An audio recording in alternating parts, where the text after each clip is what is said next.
જય સ્વામિનારાયણ. હેલો દોસ્તો, કેમ છો બધા? હું વંદના સ્વાગત કરું છું તમારું આપણી યુટ્યુબ ચેનલ શ્રી હેલ્ધી ફૂડમાં.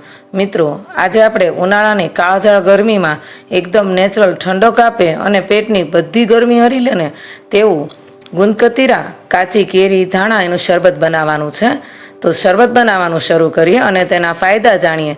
તે પહેલાં જો તમે હજી સુધી આ ચેનલ ઉપર નવા છો અને તમને મારી દરેક રેસીપી અને વિડીયો ગમે છે તો ચેનલને લાઇક, શેર અને સબસ્ક્રાઈબ કરી દેજો અને સાથે સાથે બેલ આઇકન પણ જરૂરથી દબાવજો, જેથી તમને મારા આવનારા દરેક વિડીયોની નોટિફિકેશન સૌથી પહેલાં મળે. તો ચાલો ફટાફટ ગુંદકતીરાનું શરબત બનાવવાનું શરૂ કરીએ.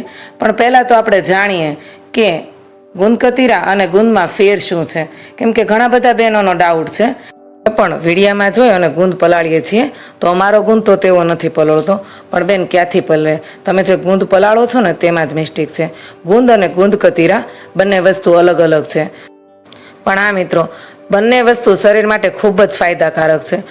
એકને પલાળીને ખાવામાં આવે છે અને એકને ફૂલાવીને. તો ગુંદ અને ગુંદકતીરામાં ખૂબ જ ફેર છે. આ છે ગુંદ અને તમે જે વિડીયામાં જોવો છો ને એ છે ગુંદકતીરા. એને ગુંદકતીરા કહેવાય. ગુંદની જ બે પ્રકૃતિ છે, પણ બંનેના ઉપયોગ અલગ અલગ થાય છે. આ ગુંદને ફૂલાવીને યુઝ કરવાનો છે. તમે જોઈ શકો છો, હું તમને આ ગુંદ પણ પલાળીને બતાવીશ. તો આપણે અત્યારે ગુંદ પલાળ્યો છે, જે આપણે ફૂલાવીને યુઝ કરીએ છીએ ને તે ગુંદ. અને આ બાજુ તમે જોઈ શકો છો મિત્રો, આપણે તકમરિયા પલાળ્યા છે. મિત્રો, તકમરિયા પણ હેલ્થ માટે ખૂબ જ સારા એવા છે અને આ ગરમીમાં તો તે ખૂબ જ સારી એવી ઠંડક આપે છે શરીરને. અને જે લોકો વેઇટ લોસ કરતા હોય ને તેની માટે પણ તકમરિયા ખૂબ જ સારા એવા છે. તો તકમરિયાનો ઉપયોગ જરૂરથી કરવો જોઈએ. તો અહીંયા આપણે ફૂલાવાનો ગુંદ આવે છે તે ગુંદ અને તકમરિયા પલાળી દીધા છે. હવે અહીંયા આપણે જે હું તમને કહું છું ને ગુંદકતીરા તે પલાળીએ અને જોઈએ બંને વસ્તુમાં ફેર શું છે અને બંને પલાળવાથી બંને કેવા કેવા થાય છે. તમે જોઈ શકો છો મિત્રો, અત્યારે જે ગુંદ છે ને અને ગુંદકતીરા છે ને તે બેનો કલર પણ સાવ અલગ જ છે. તો આપણે અત્યારે ત્રણેય વસ્તુ પલાળી દીધી છે. હવે મિત્રો, જે ગુંદકતીરા છે ને તેની અંદર આપણે સાકર એડ કરી દઈશું, જેથી કરીને તે ગુંદ ગળ્યો થઈ જાય. અને આપણે કોઈ પણ વસ્તુમાં તેને એડ કરીએ ને તો તે જ્યારે મોઢામાં આવે ને ત્યારે તેનો ટેસ્ટ ખૂબ જ સારો એવો લાગે. તો હવે તમને મિત્રો બતાવો કે ત્રણેય વસ્તુ આપણી કેવી રીતે પલળી છે. અહીંયા તમે જોઈ શકો છો મિત્રો, તકમરિયા સરસ એવા પલળી ગયા છે. અને આ બાજુ તમે જુઓ, આપણે જે ગુંદ પલાળ્યો હતો ને તે એકદમ પાણીમાં મેલ્ટ થઈ ગયો છે અને સાવ ઓગળી ગયો છે અને લાળ જેવો થઈ ગયો છે. અને આ બાજુ આપણે ગુંદકતીરા પલાળ્યા હતા તો તે એકદમ તમે જુઓ છીણેલો બરફ હોય ને તેવો લાગે છે અને પલાળવાથી તેનો કલર પણ સાવ ચેન્જ થઈ જાય છે. આ ગુંદનો ઉપયોગ આપણે શરબત બનાવવા માટે કરવાનો છે, જે શરીર માટે ખૂબ જ સારો એવો છે. અને મિત્રો, જે બહેનોને મહિનાના રહેતા હોય, તાસીર ગરમ હોય, કોઈને પેટની ગરમી હોય તો જો આ ગુંદ પલાળીને નવણા કોઠે ખાઈને તો તે શરીર માટે ખૂબ જ સારો એવો છે. તો આ ઉનાળામાં ગુંદકતીરા જરૂરથી લાવજો અને તેનું સરસ એવું શરબત બનાવજો.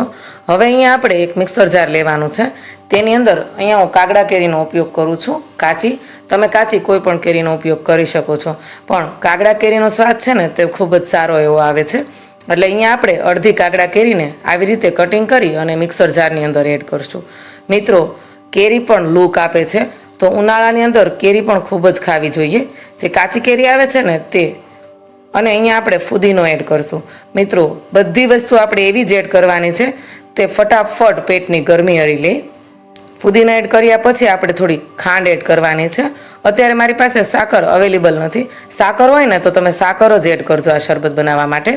ત્યાર પછી આપણે અહીંયા લીલા ધાણા એડ કર્યા છે. મિત્રો, લીલા ધાણાની તાસીર પણ ખૂબ જ ઠંડી છે અને તે ખાવાથી આંખના નંબર વયા જાય છે. ઘણા બધા ફાયદા છે. તો આ બધી વસ્તુ આપણે એડ કરવાની છે. ત્યાર પછી મિક્સર જારની અંદર આપણે એક પેકેટ જલજીરાનું એડ કર્યું છે, નાનું પેકેટ. 1 ચમચી સંથળ એડ કર્યો છે, એટલે કે કાલા નમક.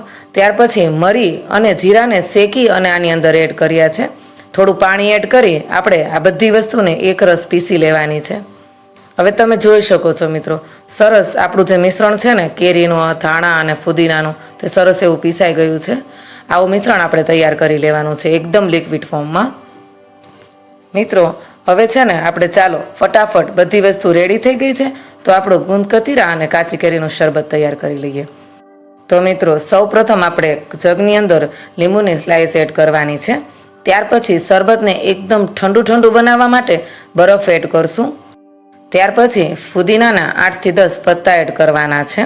મિત્રો, આ શરબતમાં આપણે બધી જ એકદમ શરીરને ઠંડક આપે અને ગરમી હરી લે ને તેવી વસ્તુ એડ કરી છે।